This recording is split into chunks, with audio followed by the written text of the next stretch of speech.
कैसे हैं आप सभी? मस्त हैं? तो कॉपी किताब खोलिए आज। चलते हैं कुछ बेसिक मैथ लेकर के। पता है बेसिक मैथ क्या है? बताऊं? एक्स का मान निकालना है आज। अब कहाँ से निकालना है वो बोर्ड पे बताने जा रहा हूँ। अच्छा, कितने बच्चे ऐसे हैं ना जो आज आपको बोर्ड का एग्जाम से लेकर के हर एक कंपटीशन के एग्जाम में जो आता है ना एक्स का मान निकालने के लिए वो बताने जा रहे हैं।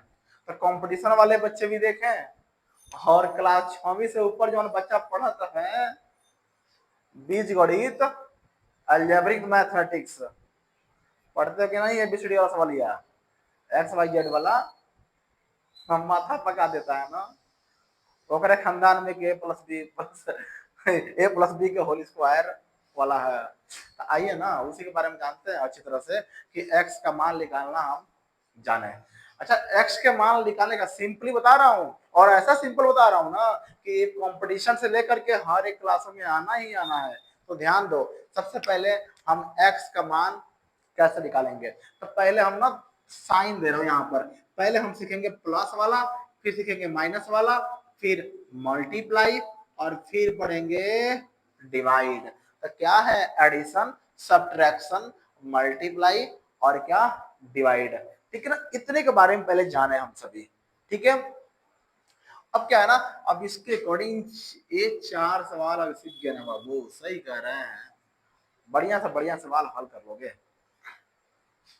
जैसे मानो कि अगर दे दिया x plus 6 equal to 36, x plus 6 बराबर 36 अगर दे दिया तो क्या करेंगे इसको हल करने के लिए? तो सबसे पहले ना आपको जब टीचर पढ़ाते होंगे ना तो बताते होंगे, ठीक है ना, कॉन्सोनेंट और वेरिएबल के बारे में। ठीक है? तो कॉन्सोनेंट और वेरिएबल क्या है? चर अक्षर नहीं पढ़े होगा?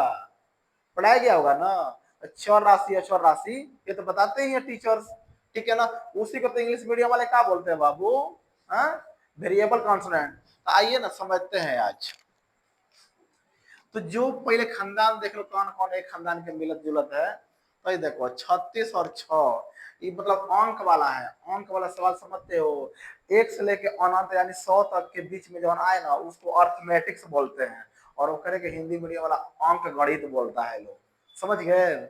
और जो इंग्लिश मीडियम वाला है समझते का इसको क्या बोलते हैं? Algebraic mathematics. और हिंदी मीडियम वाला बोलता है बीज गणित। आइए सबसे पहले एबीसीडी वाला सवाल पढ़ते ही एक्स वाई जेड वाला ना। एबीसीडी एक्स आया हुआ है तो इसको हम एक साइड में कर लेंगे और जो अंक वाला है उसको एक साइड में करेंगे। जाहिर सी बात है बीच में है टेढ़ा, समझते हो? बाध, इसको इक्वल टू बोलते हैं बराबर। इस बराबर को पहले उठा के उधर कैसे फेंकेंगे यही जानना है बस। इसको उधर कैसे लेके जाएंगे और लेके जाएंगे तो कौन कौन सा रिएक्शन परिवर्तन होगा यही चीज जानना है। रिएक्शन नहीं होगा, ये साइंस नहीं पढ़ा रहा हूँ। ठीक है ना? यानी कौन कौन से चेंजेस आएंगे यही नोटिस करना है हम लोग को। ठीक है? तो नोटिस करने के साथ मैं बता रहा हूँ, देखो बाबू पहले एक्स को छोड़ दो, इधर ही छोड़ दिए ना। अब एक्स को छोड़ दो भाई, बराबर जो है ले लिया, इसको खींच लो यहाँ पर। अब देखो अब मसला आ गया इनका। भाई ये अपना भाई को पहचान के उधर जा रहे थे, ये सब जाति वाला इकट्ठा हो रहा है एक तरफ।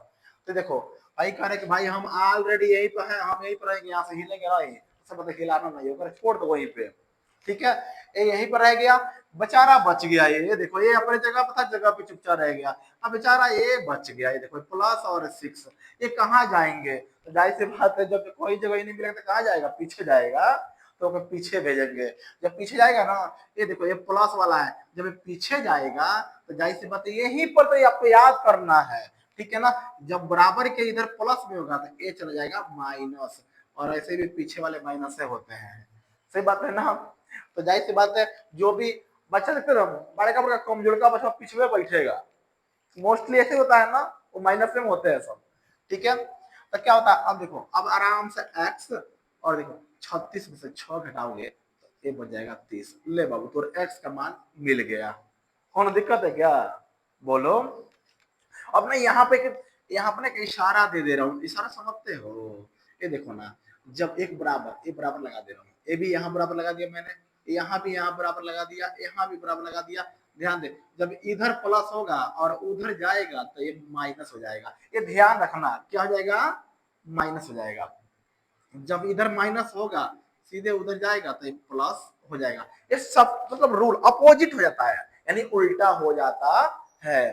ठीक है, अब देखो इधर मल्टीप्लाई होगा तो इधर जाकर के डिवाइड बन जाएगा, अगर इधर डिवाइड होगा तो उधर जाकर मल्टीप्लाई बन जाएगा। समझ गए ना, यही तो रूल है, इसी पर हम काम कर रहे हैं। यहाँ पे एक्स का मान इसी पर निकाल रहे हैं। अब देखो सेम उसी प्रकार से हल करेंगे। अब ले लेंगे, मानो कि अगर सवाल, ये तो पहला बताया आपको ना, तो दूसरा बता रहा हूं। अब यही प्रक्रिया अगर मान लो कि दे दे कि x माइनस 6 इक्वल टू 36, अगर ऐसे ही दे दे आपको करने के लिए, तो क्या करेंगे, x का मान, x को रहने देंगे, पहले बताया ही। और 36 है तो 36 पे लिखो। ये देखो अब क्या बच गया, जैसे पहले लिखे थे वैसे ही सेम लिखे हुए हैं। अब फिर ये फंस गया, फिर इसको लास्ट में फेंकेंगे। जब लास्ट में इसको लेके जाएंगे ना, तो क्या ये माइनस में है, तो ये माइनस में उधर जाएगा तो प्लस, ये हो जाएगा प्लस। देख रहे हो ना बाबू, मजा आ रहा है कि नहीं आ रहा है? ये आराम से समझो, ठंडा दिमाग समझो ना बस, ज्यादा दिमाग गरमाओगे तो सवाल आएगा नहीं। ये देखो ये क्लियर हो गया नहीं हुआ, इतना डन। उसके बाद से क्या, उसके बाद से फिर क्लास पढ़ेंगे हम लोग अब मल्टीप्लाई वाला, x multiply 6 is equal to 36। समझ गए? इस सवाल को ना, इस सवाल को हम ऐसे भी लिख सकते हैं 6x इक्वल टू 36। घबराने का नहीं, इन दोनों के बीच में है ये छिपा हुआ है, तो यही अड़सा हुआ इसके बीच में। समझ गए ना? तो क्या करना है, इसको हल करना है।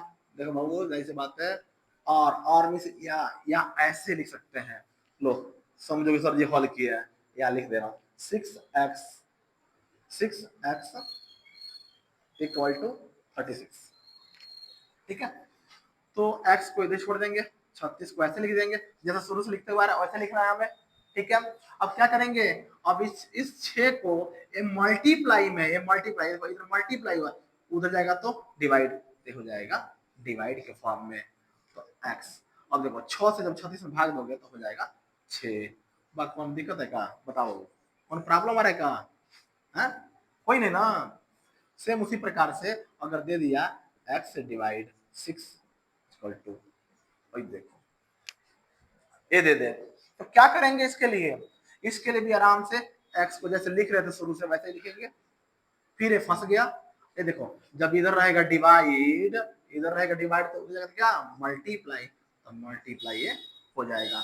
लो मल्टीप्लाई कर लो, 6 जा 36 यानी छठा के 36 के 6 हासिल 3, और यहाँ देखो 6 18 और 3 कितना हो जाएगा बाबू, ये हो जाएगा आपका आंसर। ये सब क्या है, आपका x का मान, x का मान, ये ना आपका x का मान है, ये x का मान है। ये बेसिक मैथमेटिक्स है, और भी सब तगड़े तगड़े सवाल है, ये तो सिंपल बताया। बस अगली वीडियो का इंतजार करिए, उसमें आपको क्रॉस पेंडिंग बताएंगे पूरी तरह से। तो उम्मीद करता हूँ आपको समझ में आ गया होगा।